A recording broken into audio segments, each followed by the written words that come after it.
Hello, I'm Robin Gibson, and this is the Harvard House Money Morsel.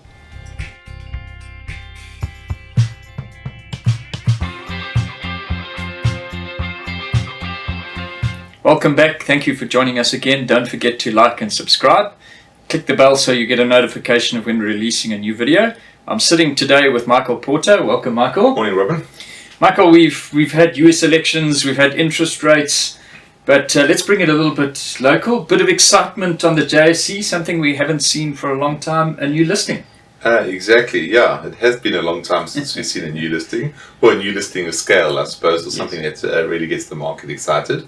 So yes, the books are open at the moment, which just means that we're subscribing for shares at the moment in Boxer. So Boxer is part of the Pick and Pay group, and it's a great business. It's grown phenomenally well over the last 20 years. Really serves that sort of low LSM market, Robin, from the, I suppose LSM's 1 to maybe sort of 4. And it's really grown from, just a handful of stores when Pick and Pay acquired it in 2001 to maybe sort of 400 stores or so now. So it's got a really nice story. It's always been part of the Pick and Pay group, and Pick and Pay's had some really big problems. So investors didn't really want to buy Pick and Pay because of all the issues that the core Pick and Pay brand has got and the lots of debt. But now, as part of the solution for Pick and Pay, they're listing Boxer separately. So there's a lot of excitement. You can get access to the part of the business that's really attractive. Yes, yeah. And Michael, one of the things I noted particularly was that Pick and Pay shareholders weren't getting Boxer shares. They're actually looking for cash for this. So it's giving the rest of us who don't own Pick and Pay and never have because of the woes that we see there, an opportunity to get some exposure in here. Yeah, I mean, companies can do it in different ways. You can, you own something, you can unbundle it to your shareholders and list it separately, and then that's basically just giving your shareholders essentially like a dividend that you get in the shares. Pick and Pay is actually in trouble. They need to raise money. They've got a lot of debt on their balance sheet.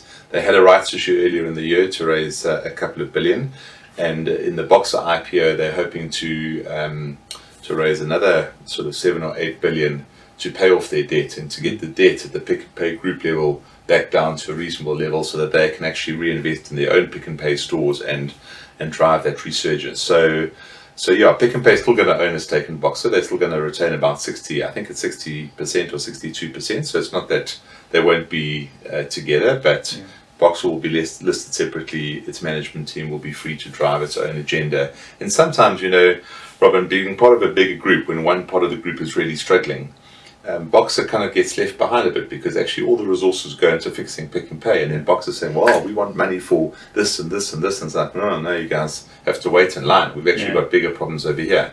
So by setting Boxer free, you can actually embark on its own growth, which is quite exciting.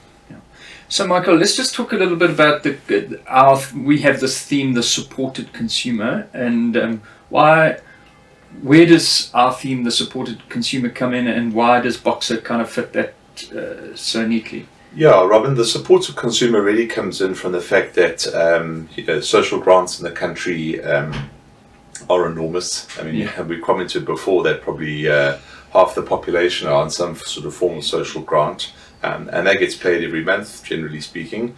And there's a huge amount of money sloshing around at the bottom end of the market. Also, we enjoy Gigi Alcock, he's an expert on township economics, and there's a huge amount of money in townships that's not even accounted for in the official stats in this country. So GDP is probably a lot higher than we give it credit for. Unemployment is a lot lower, but that's largely unrecorded. And so a business like Boxer really is one way for investors to access that end of the market, because obviously spaza shops or what is happening in townships, these guys interact with chains like Boxer or USave or the lower ShopRite stores and all that kind of thing. Spaza shops have to get their supplies from somewhere, and they buy in bulk or they cash and carry type things. So yeah, it's really a way for investors to tap into that sort of that very vibrant bottom end of the market. So you think that you want to be at the top end of the market where the wealthy people are. Actually, the money in this country is at the bottom end of the market, with a mass market where there is a lot of money floating around. Yeah. So, Michael, you used this term subscribed for shares. You talked about that a little bit earlier. Give us an idea of the process of what happens with subscribing and I mean, do we get everything we subscribe to? How does it work? I'm glad you asked that question, Robert, because it's very unlikely that we're going to get anything close to what we subscribe for. So it's a really chicken and egg situation. I think, first of all, we haven't had a new listing in SA for quite a long time. WeBuyCars was probably the most recent one, but that was an unbundling from Transaction Capital when they got into trouble. But that wasn't actually a subscription for new shares. That was kind of more an unbundling. So with Boxer, there's a huge demand, and obviously for all the reasons that we've just been talking about. Yeah. So basically what happens is that the banks that are running the book build or the listing open it up, and you subscribe for shares at a certain price. So you can say, well, I want 1 million shares at, so the range in Boxer is between 42, I think, and 54 Rand a share. The valuation will be somewhere between that range. So you can say, I want 20 million shares at 42 Rand. I only want 1 million shares at 54 Rand. Okay. And so they build a whole book with a whole range of options over the whole thing. Yes. Now, obviously there will be a clearing price in there, and the more buoyant it is or the more popular the listing, the higher the clearing price is going to be. Okay. I would expect it to be probably around about the 50 Rand level in this particular instance. I would think that would probably be fair. But it is going to be oversubscribed massively. You know, people are obviously, and that becomes a slightly difficult chicken and egg situation, because if you know it's going to be oversubscribed and you might only get, let's just say, to make the maths easy, you only get half your allocation, then you might actually subscribe for double. Yes. Because you think you're only going to get half. But if everybody subscribes for double, then you might only get a quarter. So you actually really don't know where you stand, and it's kind of also your relationship with the banks and the guys running the book builders to kind of what you get allocated. So they do it as fairly as they can, but generally speaking, I think that we will get a fraction of what we ask for. You know, I would think it might even be as low as 10% of what we ask for. But you know, you've got to.